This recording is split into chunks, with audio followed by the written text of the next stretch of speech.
There is only a perspective vision,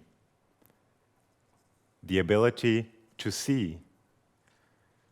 Only a perspective recognition, the ability to perceive. The more emotion we let to have our say about a cause, the more eyes and diverse views will we know how to advocate for that cause. The more complete our concept, our objectivity of that cause will be. I'm excited to share my convictions on changing the world by changing perspectives, based on that famous quote by Friedrich Nietzsche. Before we get into it, let's think about what that phrase means. Reality depends on the point of view and the character of the person seeing it. Think of your hometown. Look at it from your inner eye. The angles, the seasons, the circumstances. I imagine my hometown enjoying a gin and tonic on a sticky summer night at my favorite bar, or by walking along Main Street in the middle of the night during a heavy snowfall, complete silence, or by looking out from the high-rise near city center, staring at the mountains, the woods, and the beyond. With every view, it can seem completely changed, as if it were multiplied in perspective. The more aspects of a place we get to know, the more emotions we can feel about it. The more complete our understanding, the more personal the awareness of this place can be. That's perspective. The act of perspective taking is an attitude, just like viewing a city from different angles. Anyone can do it. It just takes awareness and practice. Perspective taking can change our future and strengthening solidarity by removing the gaps dividing. It can empower us to make long-lasting changes in the way of our thinking and in our behavior, even in terms of the approach we take to life, decision-making, and how we feel about it. Short and to the point, how we go through life, how we interact with our environment, and how we see life itself. Now, I'm going to give you 3 thoughts on how you can benefit from a mindset of diverse views. These thoughts outline my confidence on perspective taking. Last week, I was driving to work, just on time for an important meeting, no hesitancy, life as usual. But what happens, happens. The car in front of me was driving along unhurried, way under the speed limit. My pulse began to rise. My palms got sweaty. Finally, my patience snapped and the all too well-known road rage kicked in. I ranted and raved. I flashed my lights and honked my horn. What a moron. I'm pretty sure you have been in such a situation and asked yourself what could be bothering the driver in front of you who seems totally out of touch with the traffic. A lack of driving experience? Overtired after a long night shift? A serious disease? An ugly fight with the partner? We could go on and on speculating like this.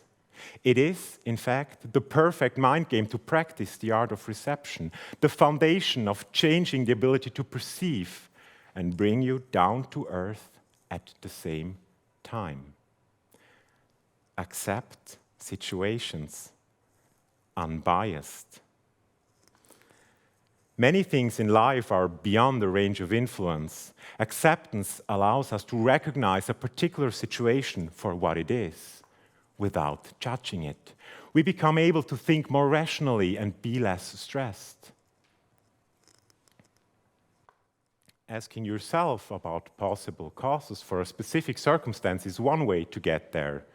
Another one, to calm down straightway, is to pronounce the tenet, it is what it is. Because it is what it is, not more and not less. Oh, and by the way, just because you accept it doesn't mean you have to like it. The approval of other behavior patterns and worrying situations leads us to the next step, comprehending overall values beyond our own convictions. Let's try now to imagine a sunny but cold Thursday in November, and that the national economy is on its knees and has come to a complete standstill. Trade, commerce, services, everything. Because of it, all over my home country, Switzerland, hundreds of thousands of people are on the streets. The mobs are chanting loudly in protest to the capitalists' ruthless profiteering. It has caused such great suffering. The atmosphere is charged. Revolution is in the air. Visualize demonstrators shouting at a group of soldiers who should only be holding them back, harassing them. Driven by fear, their commander shouts, "Fire at will!" The soldiers shoulder their rifles and aim into the crowd. Panic breaks out. People are fleeing in every direction. Bursts of gunfire are breaking through the screams, and 3 unarmed young men drop dead. What sounds like the outbreak of a civil war happened a little more than 100 years ago. During a national strike, the working class, conducted by the Socialist Party, took to the streets to demand justice and relief from poverty. This resulting cold-blooded murder of demonstrators, an unthinkable scenario in Switzerland, happened on the 14th November 1918. Would you agree that the appreciation of other belief systems could have fostered a more peaceful coexistence than that? For years, differing views on socialism and capitalism have led to violence and bloody conflicts. The clash within social classes is ignited over and over, flared by profiteers, politics, and media. To reach this goal, we must consider how people thrive, how they come to personal understanding, revelation, and belief. Take an honest interest in others. Get new perspectives. By thinking about today's debates between these two systems, in my opinion, there is hardly any objective discourse. The same is true for so many issues facing our world today. A simple glance at the front page of any newspaper is enough to realize that. There seems to be only right or wrong, good or bad. Too often we allow ourselves to be divided, driven by fear and anger, influenced by a plethora of antagonists.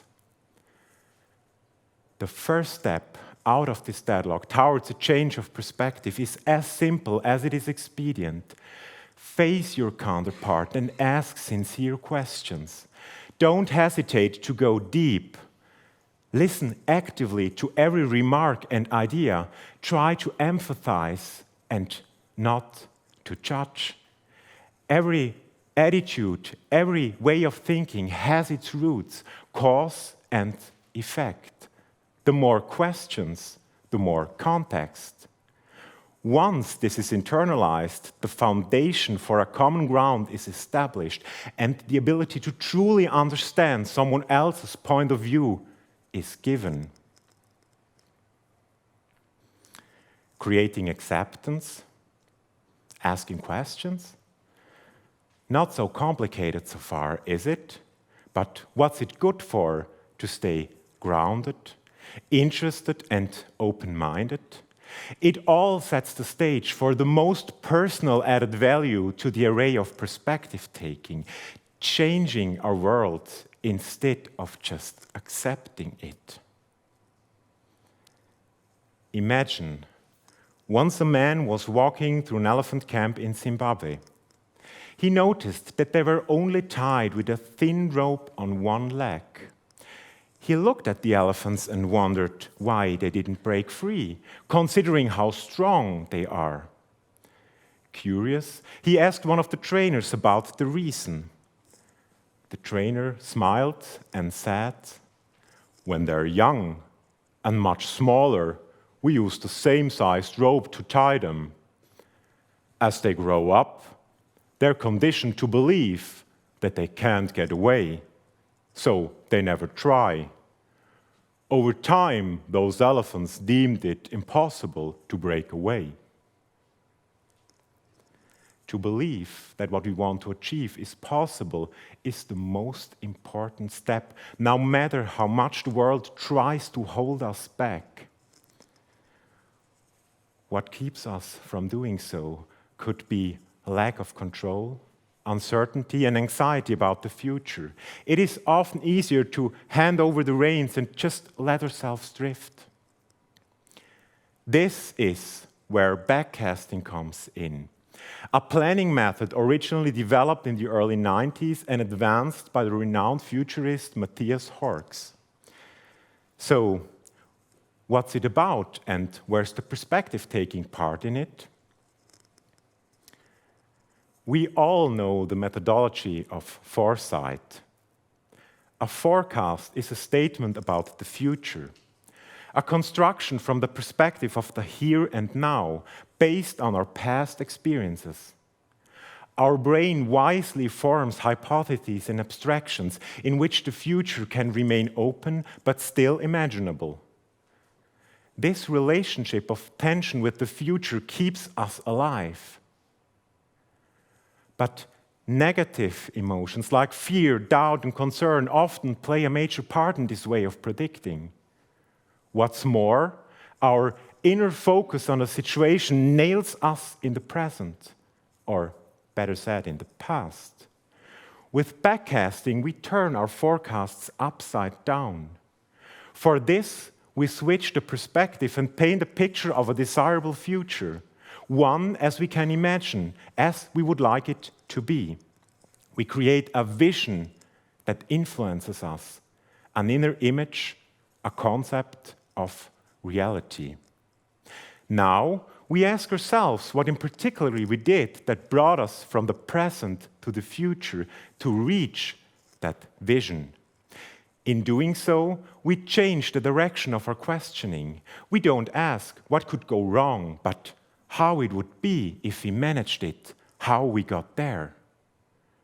By looking back from the visualized future, we form specific action points, allowing us to shape the pathways of our future instead of just accepting. You decide whether you perceive the future as an opportunity or a threat. Now, you probably noticed that perspective taking is a versatile discipline. If it's mastered, it will bring us further in so many situations in life. It's not rocket science, but it takes practice. And it is all about self-awareness and how we react to influences. The foundation is acceptance, embracing circumstances as is and making peace with things that just can't be changed. Put yourself in other person's shoes. Take an interest in other people. Talk to friends and family about things that have never been discussed before. Ask yourself what lies behind other ideas. What experience leads someone to think or act like he or she does? Take note of the power of questioning. Go deep and acknowledge other perspectives. With the key fundamentals in our repertoire, we are ready to shape our very own future, detached from false beliefs and completely without prejudice. To reaching that goal, we need to develop future mind by using the principle of backcasting, the creation of a desirable inner vision, an inner image, a constructed reality which will affect our actions, give us clarity, and may guide us through life's ups and downs.